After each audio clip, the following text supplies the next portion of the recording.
dit aux harkis et à leurs enfants à voix haute et solennelle que la République a alors contracté à leur égard une dette. Aux combattants, je veux dire notre reconnaissance. Nous n'oublierons pas.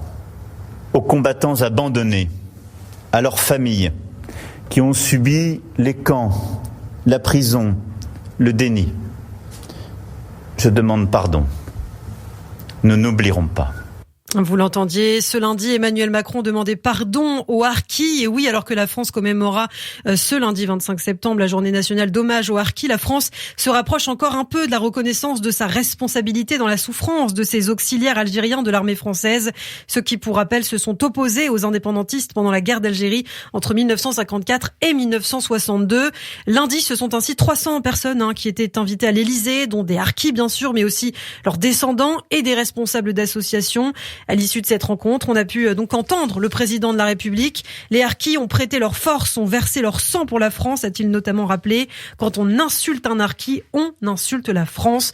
On va faire le point ce matin justement sur la situation. On en parle ce matin avec vous, Christophe. Et oui, le chef de l'État veut ouvrir le chantier de la réparation après l'abandon par la France des harkis, ces anciens combattants. On en compte aujourd'hui jusqu'à 200 000 recrutés, vous l'avez dit, comme auxiliaires de l'armée française pendant la guerre d'Algérie. Pour rappel, c'est à l'issue de cette guerre qu'une grande partie de ces supplétifs, souvent accompagnés de femmes et d'enfants abandonnés par Paris, ont été victimes de représailles en Algérie, souvent massacrés, car ils sont alors considérés comme des traîtres et traités de collabos, notamment par l'ancien président décédé il y a quelques jours, Abdelaziz Bouteflika. Et ces musulmans d'Algérie ont ainsi été doublement et directement victimes de décisions officielles, celle de rapatrier en France le moins possible d'entre eux, puis celle de les parquer, ces rescapés dans l'Hexagone, dans des camps de transit, dit aussi camps de reclassement, c'est comme ça qu'on les appelait, ou soustraits au reste de la société. Certains ont été de fait assignés à résidence jusqu'en 1975. Et on se souvient, Ilana, de ces images terribles, ces harkis qui tentent de s'accrocher aux camions militaires qui quittent l'Algérie en 1962. Des familles abandonnées en France dans des camps fermés, soumis à un couvre-feu et gardés par d'anciens militaires. Et évidemment, les conditions de vie étaient insupportables et durablement traumatisantes. Écoutez Dalila Kershouch, journaliste, fille de harki, née justement derrière les barbelés d'un de ces camps dans le Lot-et-Garonne. Elle est l'auteure de Mon père, ce harki aux éditions du Seuil et elle s'est exprimée justement lundi à l'Élysée. Imaginez qu'à la fin d'un conflit, notre gouvernement abandonne 150 000 de nos soldats, nos pères, nos frères, qu'il les désarme et qu'il les livre à l'ennemi d'hier après les avoir déchus de leur nationalité. Imaginez que 70 000 d'entre eux soient torturés, massacrés, sans que l'État français intervienne. Imaginez que le gouvernement ouvre d'immenses camps sur le sol français, certains aussi grands que la ville de Perpignan, pour parquer les 45 000 rescapés de ces massacres.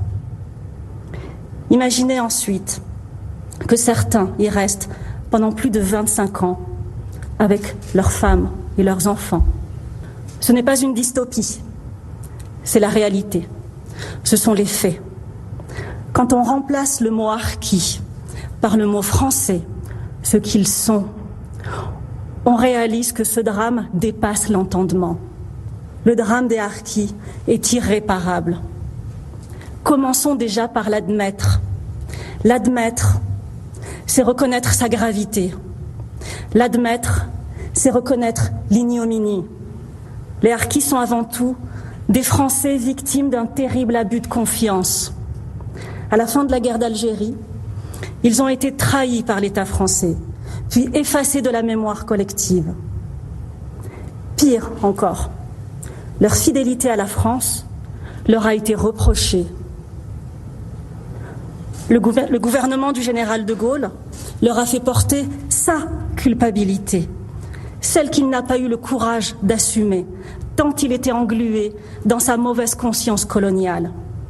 Vous l'entendiez, Dalila Kershouch, qui sera d'ailleurs notre invitée sur Radio J tout à l'heure à 8h30. Quoi qu'il en soit, depuis des années, Christophe, donc les descendants des harkis demandent en vain à la République française réparation. Et oui, les associations qui disent représenter une communauté d'environ 400 000 personnes, harkis et descendants, réclament notamment une revalorisation des indemnisations existantes. Un plan harki avait été présenté il y a 3 ans avec le déblocage de 40 millions d'euros sur 4 ans pour revaloriser les pensions des anciens combattants, mais aussi venir en aide aide à ceux d'entre eux qui vivent dans la précarité.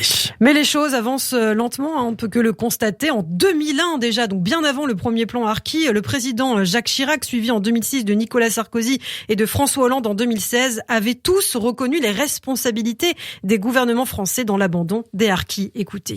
Les Harkis ne sauraient demeurer les oubliés d'une histoire enfouie.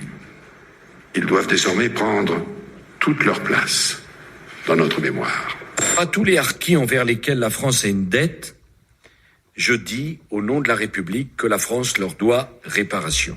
Je reconnais les responsabilités des gouvernements français dans l'abandon des Harkis.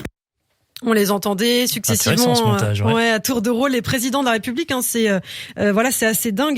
On parle des Harkis depuis longtemps, mais voilà, les choses avancent lentement. Rien n'a été fait, en tout cas, pour réparer le préjudice subi. Aujourd'hui, le chef de l'État, Emmanuel Macron, considère donc que le travail accompli depuis 60 ans est important, mais qu'il faut franchir un nouveau pas. Et Emmanuel Macron a donc naturellement annoncé un projet de loi de reconnaissance et de réparation. Si ce projet de loi est adopté, même s'il reste que finalement quelques mois avant la présidentielle, il permettra de déterminer les conditions de l'application du droit des Harkis et de leurs descendants à la réparation.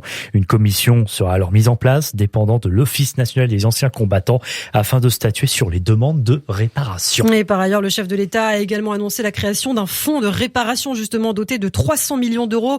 Une initiative préparée depuis des mois en toute discrétion, notamment par Bruno Roger Petit, conseiller mémoire à l'Élysée, Cécile Renaud également chargée du projet mémoire de la colonisation et de la guerre d'Algérie. Et il faut noter que le rapport Stora, vous savez, celui dont on a beaucoup parlé sur la mémoire de la colonisation française et de la guerre d'Algérie, fera aussi partie des éléments déclencheurs. Rapport qui avait été remis au début de l'année à l'Élysée.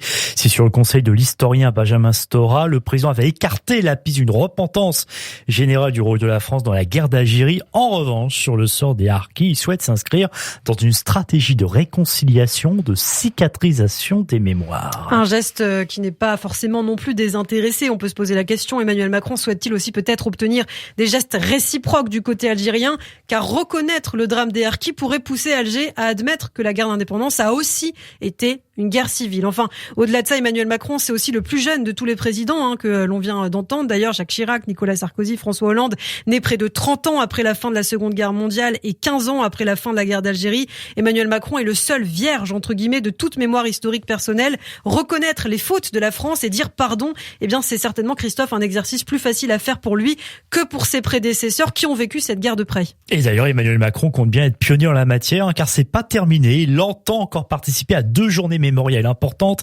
D'abord, la répression par la police française d'une manifestation d'Algériens à Paris le 17 octobre 1961 par un certain Maurice Papon. Et puis la signature des accords d'Évian, c'était le 18 mars 1962. Mais malgré la bienveillance qui accompagne ces événements, l'ensemble de ces annonces aussi n'est pas anodin. Certainement, l'élection présidentielle d'avril 2022, vous en parliez, approche à grands pas et on peut comprendre l'intérêt électoral que représentent de telles annonces, puisque ce n'est pas un scoop. Les Harkis représentent un électorat que la droite et l'extrême droite vont traditionnellement chercher. On aura l'occasion d'en reparler. Et donc, Dalila Karchouch, que vous entendiez tout à l'heure, journaliste descendante de Harkis, sera notre invitée à 8h30 pour évoquer ce dossier d'histoire. Merci Christophe.